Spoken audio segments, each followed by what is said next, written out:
Guys, the sad truth is, a lot of potential pilots quit before getting their license, so let's keep that from happening to you. Here's a list of the top reasons student pilots quit and how to avoid them. The first and biggest reasons that student pilots quit is just from running out of money. Getting your private pilot license costs a good chunk of change, so being prepared to pay the bill should be a top priority. We have a few videos on what to expect cost-wise, whether you're learning privately or through a flight school. So do your research, save up, borrow, or budget to make sure that you have enough to get you to the finish line. Oh, and watch our video on how flight schools try to take your money so that you can avoid costly pitfalls. The second biggest reason for quitting is getting denied a medical certificate. Before you can fly solo, you have to have one, but a lot of students start training before they get one, only to find out that they don't actually medically qualify because of a medication or a condition that the FAA doesn't like. So, to avoid this, get your third-class medical before you start your training. And if you're planning on making flying a career, go for that first-class medical to make sure that you can get one of those. And we have a video on this one too, so make sure to check that out down below. Now, if you know that you have a medical condition that will keep you from flying, do not go in for a class medical exam. The FAA offers the Sport Pilot Certificate for those who want to fly recreationally that may not fully qualify. But if you get denied a medical certificate from the FAA, you can't take advantage of it. Next up is not making training a priority.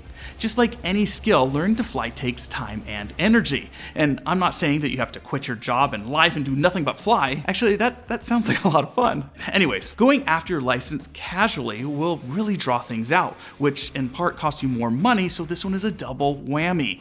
All we're saying is to plan out your life to make sure that you can reach your goals. This means setting aside adequate time for flights and studies. For instance, a 2-hour flight will probably take you 3 or more between flight briefings, inspections, getting fuel, the flight itself, putting the airplane away, debriefing, and traveling to and from the airport.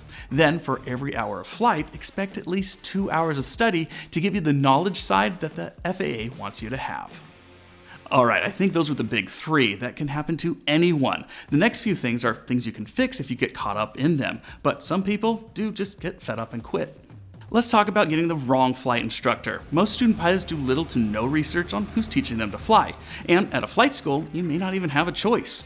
Reality is you're spending a lot of time with this person, so sticking with one that has the wrong teaching style, lacks structure, or you're incompatible with, man, you're really bad at this. You got to be able to keep the altitude. You fly the airplane, the plane doesn't fly you. Let's just say it's hard to effectively learn and want to stick with it. So if things aren't working out, don't be afraid to change instructors. You can request a new one at a flight school too, so don't hesitate to do what's best for you so that you can progress and reach your goals. Seriously, some instructors are just there to build time and move on to the airlines, and they're using you to reach their goals, which can be really frustrating.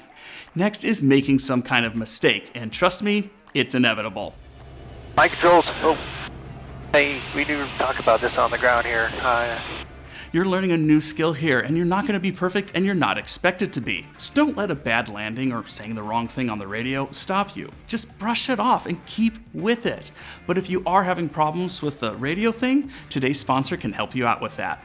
We're talking about Plain English, the best way to take control of the comms. Using their aviation radio simulator, you can practice your radio calls for all stages of flight. They've got calls for taxi, VFR, IFR, non-towered fields, and so much more. With Plain English, you can develop real skills you can take back to the cockpit. Deer Valley Ground, Cessna 75600, Romeo. For more information, check out the links down in the description, and make sure to use our code FWTG when you sign up to get a little discount on your subscription. Anyways, so flying solo is supposed to be a huge milestone for every student, but for some students, it's a stopping point because it's the first time that they're flying without the safety net, creating a lack of confidence that can be hard to overcome.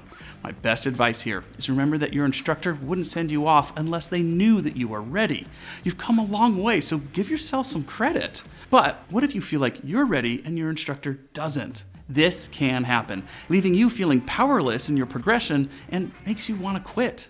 If your instructor's hesitant about soloing you, sit down and set a clear path so you're both on the same page. But remember what we said about instructors just a few minutes ago.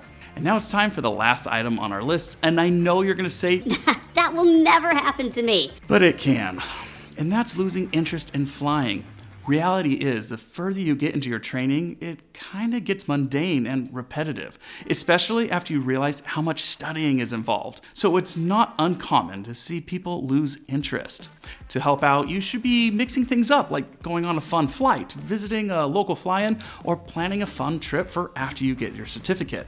Anything that can give you that shot of aviation adrenaline to help push you to the end. Because trust me, it's all worth it once you do. That first flight as a private pilot is beyond incredible. Now, if you made it this far inside of the video and maybe quit flying for a different reason, please let us know down in the comments. Stuff like this really helps other prospective pilots out a lot. And that's going to be it for this one. As always, share aviation wherever you can, and we'll see you in the next one. Will this be one of those moments like, where are you going? You can't even keep this line. I mean, you got this up and down. You can't keep altitude. Who taught you? I mean, we've had this discussion before. I've taught you how to so good, I can't stop laughing.